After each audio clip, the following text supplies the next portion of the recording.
இப்பொழுது விஜய பிரபாகர் அவர்கள் கண்டன உரையாற்றுவார்கள்.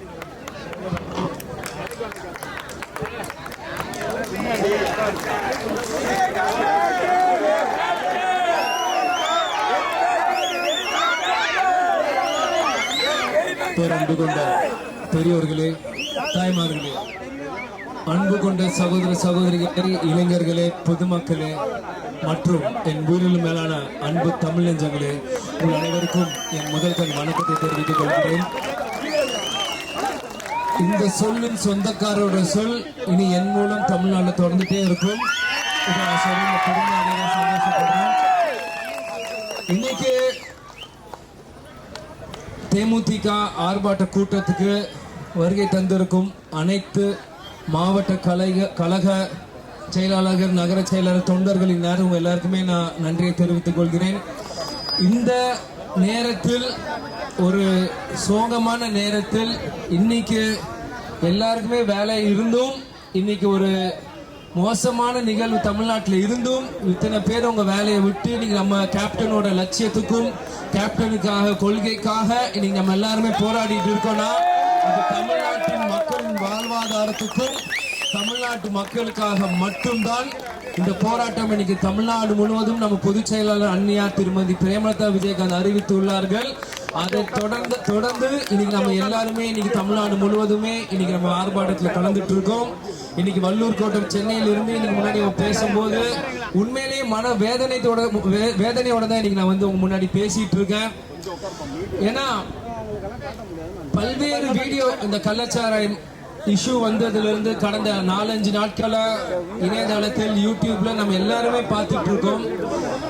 பெண்மணிங்க எவ்வளவு கஷ்டப்படுறாங்க அவங்க குடும்பத்தை விட்டு. இன்னைக்கு எத்தனையோ பெண்மணிங்க விதவையா தவிக்கிறாங்க.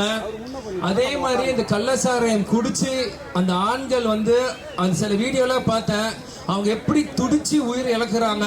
அதே மாதிரி அவங்க குடிக்கும் போது அவங்களோட உடம்பு வந்து அவங்களுக்கு என்னென்ன செய்யுது, தலைவலி, வாந்தி, அவங்களால முடியல. அப்ப இருந்துமே அந்த போதைக்கு அடிமைப்படுத்துறது இந்த தமிழ்நாட்டு அரசு தான். அந்த தமிழ்நாடு அரசு ஏன் இதை புரிஞ்சிக்க மாட்டேங்கிறாங்கன்னு எனக்கு புரியல. இவ்வளவு மலிவு விலைக்கு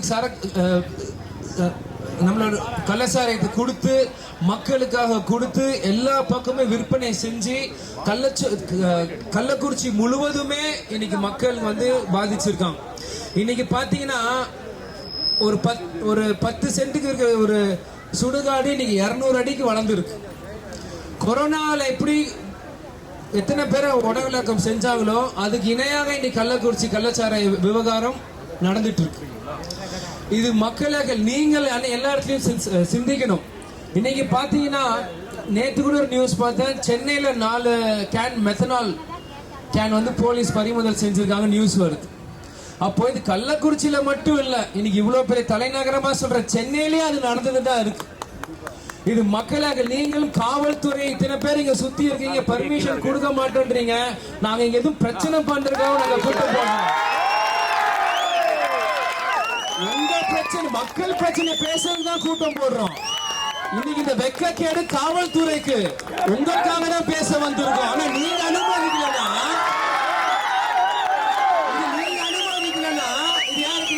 எங்க அப்பா உங்க கேப்டன் உங்க வேஷத்தை போட்டு எத்தனையோ படங்கள் நடிச்சிருக்காங்க, காவல்துறைக்கு எத்தனையோ பேர் கொடுத்திருக்காங்க. இனி நாங்க என்ன செஞ்சோம்? வன்முறையை செஞ்சோமா? பஸ் நிறுத்தணுமா? பொது சொத்தை நாசம் பண்றோமா? என்ன செஞ்சோம்? முறையா பர்மிஷன் வாங்கி இன்னைக்கு வந்து போராட்டம் ஆர்ப்பாட்டம் நடத்தணும்னு கேட்டோம். ஒரு போராட்டத்துக்கு அனுமதி கூட கொடுக்க முடியல. ஏன்னா இது அரசு, இதுல இருந்தே தெரியுது அரசு தவறு செஞ்சிட்டு இருக்கு. இது காவல்துறை துணை போகுதுன்னு தெரியுது.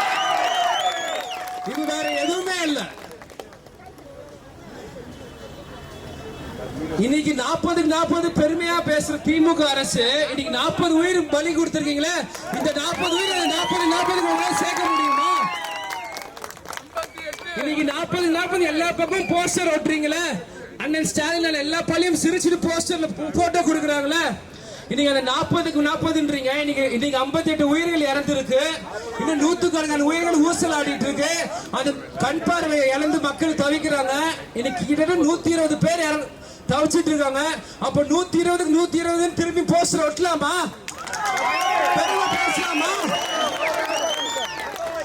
150 பேர் பாதிச்சாங்க, 120 பேர் மரணம் அடைஞ்சாங்கன்னு திமுக அரசுக்கு வந்து எல்லாருமே கோஷம் போட்டு இந்தியா முழுவதுமே பெருமை இந்த அரசுன்னு கோஷம் போட்டு எல்லாருமே சந்தோஷமா கொண்டாடலாமா? இது மக்கள் இடத்துல இருந்து விஜய் பிரபாகரன் நான் இங்க இருந்து உங்க முன்னாடி நான் கேட்கிறேன். எங்க பார்த்தாலுமே பிரச்சனை. இங்க சென்னையில பார்த்தா எல்லா கிளப்லயுமே குடிச்சிட்டு பிரச்சனை பண்றது திமுக அரசு. இங்க விட்டா கிராமப்புறங்கள் போட்டா கலாச்சாரம் காட்சி பிரச்சனை பண்றது இங்க திமுக அரசு. இதே மாதிரி கொஞ்ச நாள் முன்னாடி சாதிக் பாஷா ஒருத்தர் வந்தாரு, கஞ்சா போதேனாங்க, அதுக்கு என்ன பதிலே எங்களுக்கு தெரியல. இப்படி ஒரு படத்துல காமெடி வரும், ஜப்பான்காரன் எதாவது கண்டுபிடிக்கிறான், ஆனா நம்ம இன்னும் இந்த கலாச்சாரத்தை காய்ச்சிட்டு இருக்கோம். இன்னைக்கு விஞ்ஞானம் எவ்வளவோ வளர்ந்துருச்சு. இன்னைக்கு நம்ம எங்கேயோ போயிட்டோம். பக்கத்து ஸ்டேட் மகாராஷ்டிரா, நீங்க டெல்லியில பாத்தீங்கன்னா 10-15 வருஷத்துக்கு முன்னாடியே மெட்ரோ ரயில் வந்துருச்சு. ஆனா இன்னைக்கு இப்பதான் தெருவா ரோட குத்திட்டு இருக்காங்க மெட்ரோ ரயில் போட. இன்னைக்கு ஸ்டாலின் மரியாதைக்குரிய முதல்வர் சொல்லியிருக்காரு, இன்னைக்கு சட்டசபையில நாங்க அடுத்த தலைமுறைக்கான அரசு, எலெக்ஷனுக்கு தேர்தலுக்கான அரசு எங்கள் இல்லன்ட்டு. நான் சின்ன வயசுல இருந்து இந்த ஸ்கூல் போக இப்படி போயிட்டு இருக்கும்போது எப்பயுமே இந்த வள்ளூர் கூட்டத்துல வந்து போராட்டங்கள் தான் பார்த்துட்டு இருக்கேன். அன்னைக்கு நான் அப்படி சாயலையில போயிட்டு நானே வந்து போராட்டத்தில் இறங்கி இருக்கேன். அப்போ அடுத்த தலைமுறைக்கான அரசுனா நான் எதுக்கு வந்து இங்க நிக்கணும்? அடுத்த தலைமுறைக்கு நீங்க வழி வளர்த்து இருந்து நீங்க செஞ்சிருக்கீங்க, நாங்க எதுக்கு இங்க வந்து நிக்க போறோம்? இது மக்களாக நீங்களும் இளைஞர்களும் சிந்திக்கணும். இன்னைக்கு அது மட்டும் இல்லாம இன்னைக்கு வந்து தேவையில்லாம இன்னைக்கு வந்து மரியாதை முதலமைச்சர் சொல்றாரு, இன்னைக்கு வந்து 24 மணி நேரத்துல அந்த அரசு அதிகாரிகள் எல்லாருமே பணிமாற்றம் செஞ்சுட்டோம், இது அரசோட சாதனைன்றாங்க. நாங்க தேர்தலுக்கு பயப்பட மாட்டோம், மக்களோட வாழ்வாதாரத்துக்கு தான் நாங்க சிந்திப்போன்றாங்க. அப்படி சொல்றவங்க கள்ளக்குறிச்சியில சுத்தி இருக்க அதிகாரிகளை மாத்தினீங்களே, இருக்கிற எம்எல்ஏ எல்லாருமே ராஜினாமா செய்ய சொல்ல வேண்டியதானே? அவ்வளவு உங்களுக்கு திராணி இருந்துச்சுன்னா, அவ்வளவு உங்களுக்கு தைரியம் இருந்தா அதிகாரம் மாத்திட்டு 24 மணி நேரத்துல நெஞ்ச நிமித்தி சொல்றவங்க ஏன் அங்க இருக்க எல்லாருமே எம்எல்ஏ ராஜினாமா செஞ்சு உங்களுக்கு அவ்வளவு தைரியம் இருந்தா மீண்டும் தேர்தலை சந்திச்சு ஜெயிக்க வேண்டியதானே? அந்த அளவுக்கு தைரியம் திமுக அரசுக்கு இருக்கா? 40 எம்பி எலெக்ஷன்ல ஜெயிச்ச உடனே அடுத்த டார்கெட் 200 மேல ஜெயிக்கணும்ன்ற சொல்லிட்டு இருக்கீங்க. ஆனா 200 மேல ஜெயிக்கணும் நீங்க சொல்றீங்க, ஆனா மக்களுக்கு என்ன செஞ்சீங்க? இன்னைக்கு வந்து உங்க ஆட்சி வந்து 3 வருஷம் ஆயிடுச்சு. 2021 2024 இருக்கும், 3 வருஷம் ஆயிடுச்சு. என்னைக்கும் அப்துல் கலாம் ஐயா மறைந்து பல வருஷம் ஆச்சு. 2015-16 இறந்தார். ஆனா இன்னைக்கு அப்துல் கலாம் ஐயா பிறந்தனால அரசு விடுமுறை நாள அறிவிக்கிறீங்க. இவ்வளவு நாள் விட்டு இன்னைக்கே அறிவிக்கிறீங்க. திசை திருப்புறீங்களா? நீங்க எல்லாருமே இத பாதியே பேசிட்டு இருக்காங்க, கள்ளச்சாரையம் பத்தி பேசுறாங்க, திசை திருப்புறீங்களா? அப்துல் கலாம் ஐயா பத்தி நீங்க வீடியோ கொடுத்தா இளைஞர்கள் எல்லாருமே அப்துல் கலாம் ஐயா பின்னாடி இருக்கிறாங்கன்னு உடனே அதை பத்தி பேசுவாங்க. உங்க ஆட்சிக்கு இதனால நல்ல பேர் வரும் நினைச்சிட்டு இருக்கீங்களா? சத்தியமா கிடையாது. மக்கள் எல்லாருமே தெளிவா இருக்காங்க.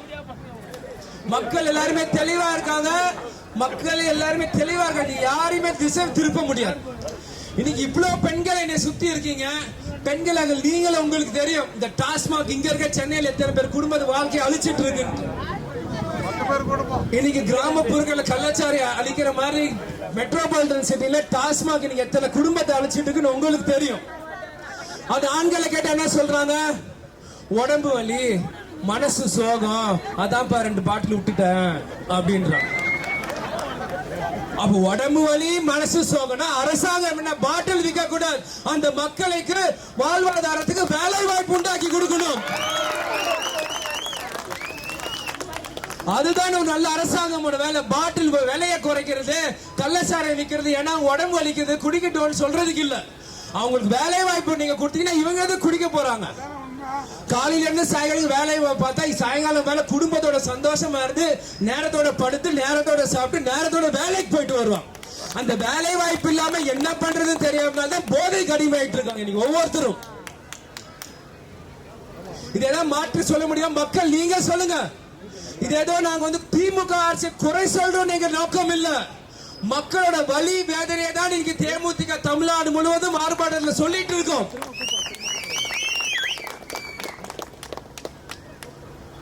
இது மக்களாக நீங்கள் சிந்திக்கணும். இந்த கேஸ் உடனடியாக சிபிஐக்கு மாற்றப்பட வேண்டும். இருந்தால்தான் இது உண்மையான நிலையை நம்ம கண்டுபிடிக்க முடியும். இன்னைக்கு 10 லட்சம் ரூபாய் நீங்க வந்து இறந்தவங்களுக்கு கொடுக்குறீங்க. இன்னைக்கு கள்ளச்சாராயம் குடிக்கிறவங்க யார்? பெரிய பிசினஸ் மேனோ கோடீஸ்வரனோ யாரும் இல்ல. சாதா ஏழை விவசாயிகள் கூலி தொழிலாளி பார்க்கிற நபர்கள் தான் இன்னைக்கு சாராயம் குடிக்கிறாங்க. இன்னைக்கு அவங்களுக்கு 10 லட்சம் அப்படின்றது மிகப்பெரிய ஒரு தொகை. இன்னைக்கு ஒருத்தர் இறந்து அவங்க குடும்பத்துக்கு 10 லட்சம் போகுதுன்னா அப்ப கஷ்டப்படுறாங்க எவ்வளவு நாள் கஷ்டப்படுறாங்க.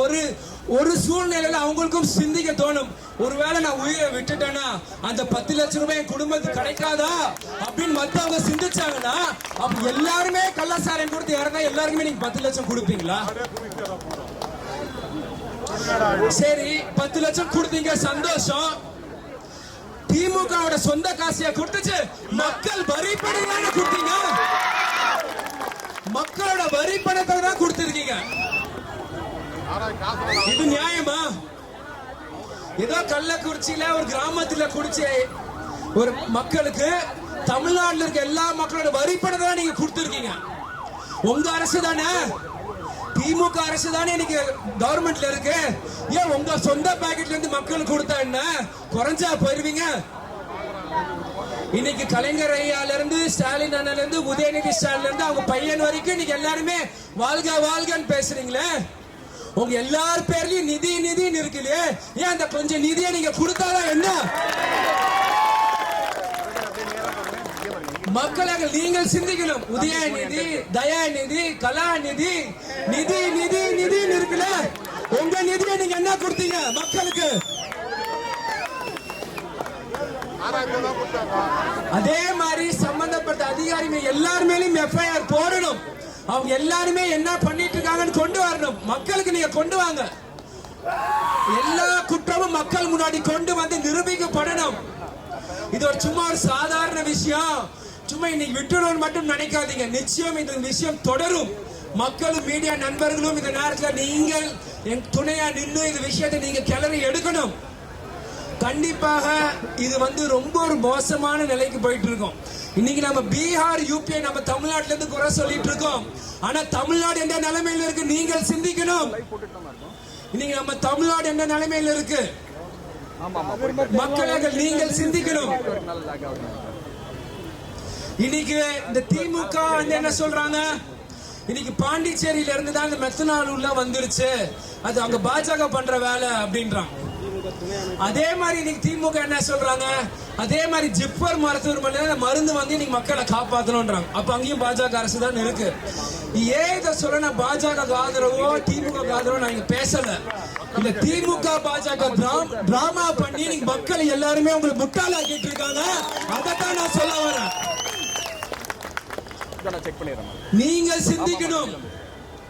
உங்களுக்காக வாழ்ந்து உங்களுக்காக உழைச்சி உங்களுக்காக மறைந்த தலைவர் ஆரம்பிச்ச கட்சி தான் தேமுதிக. இன்னைக்கு இந்த விஜயபிரபு மக்கள் முன்னாடி நிக்கிறனா நாங்க யாரும் அரசு, அதனால இன்னைக்கு வந்து பாதிச்சது வந்து வேணா அந்த கண்ணுக்குட்டின்னு ஒருத்தர் இருக்கலாம். ஆனா அந்த கண்ணுக்குட்டியை தூண்டி விடுறது யாரு? அந்த கண்ணுக்குட்டியை தூண்டி விடுறது யாரு? அங்க ஒரு பாதிச்ச பெண்மணி சொல்லுது 23 தடவை அந்த கண்ணுக்குட்டி ஜெயிலுக்கு போயிட்டு வராரு, ஏதோ டூருக்கு போயிட்டு வர மாதிரி. ஆனா போயிட்டு வராராம் ஜெயிலுக்கு. சுற்றுலா தலமா ஜெயிலு? தப்பு பண்ணி ஜெயிலுக்கு போயிட்டு வர. அப்ப அவ்வளவு தைரியமா 23 தடவை அந்த கூட்டாளிங்க ஜெயிலுக்கு போயிட்டு வராங்கன்னா அவங்களுக்கு கூட துணை நிக்கிறது யாரு? அவங்களுக்கு சப்போர்ட் பண்றது யாரு? கண்டிப்பாக தெரியுது. விடியா திமுக அரசும் காவல்துறையும் அவங்களுக்கு துணை நிக்கிற அந்த காரணத்தினாலதான் இன்னைக்கு அவங்க கண்ணுக்குட்டி மாதிரி பல பேர் இன்னைக்கு தமிழ்நாடு முன்னாடி தைரியமா வளர்ந்து வராங்க. கேப்டன் பிரபாகர் ஸ்டைல கேப்டன் நாக்கம் அடிச்ச மாதிரி செவுட்ல வச்சு தூக்கி உள்ள வச்சாதான் இது எல்லாத்துக்குமே மாற்றம் வரும்.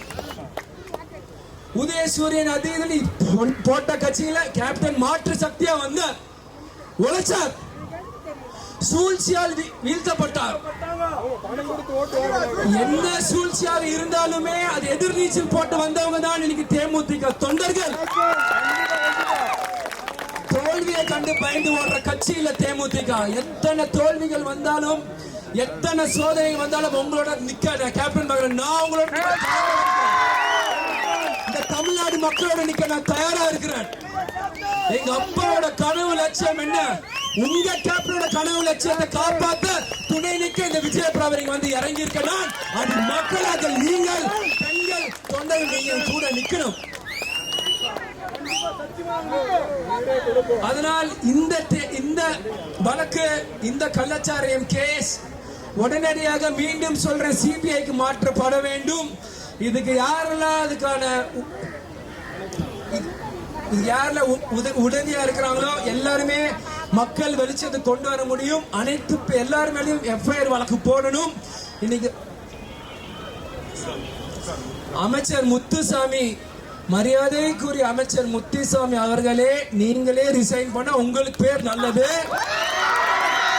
உங்களுக்கு கௌரவம். அதனால் நீங்களே ரிசைன் பண்ணிக்கோங்க, அதுதான் உங்களுக்கு கௌரவம். இந்த மாதிரி எல்லாருமே சொல்லி கேவலப்படாதீங்க. அதே மாதிரி அங்க இருக்க திமுக இருக்க சுற்றுவட்டார இருக்க அனைத்து திமுக எம்எல்ஏயுமே ராஜினாமா செய்யணும். செஞ்சு இந்த ஆட்சியை முடக்கி மீண்டும் தமிழ்நாடு எல்லா பக்கமும் ஒரு மாற்றம் வரணும்.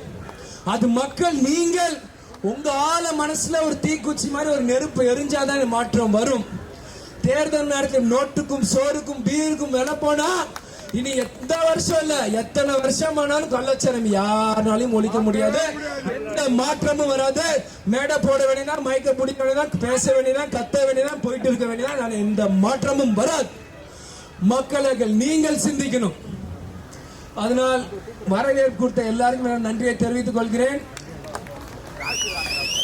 மக்கள் நீங்கள் எல்லாருமே சிந்திக்கணும்.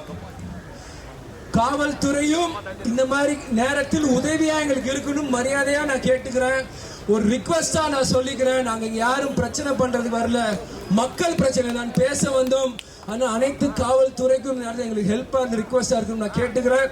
மீடியா நண்பர்களுக்கு நன்றி, தேமுதிக தொண்டர்கள் நிர்வாகிகள் எல்லாரும் நன்றி கூறி இதே மாதிரி ஒரு 5 நிமிஷம் கோஷம் போட்டுட்டு நம்ம உரையை முடிச்சுப்போம். நன்றி, வணக்கம்.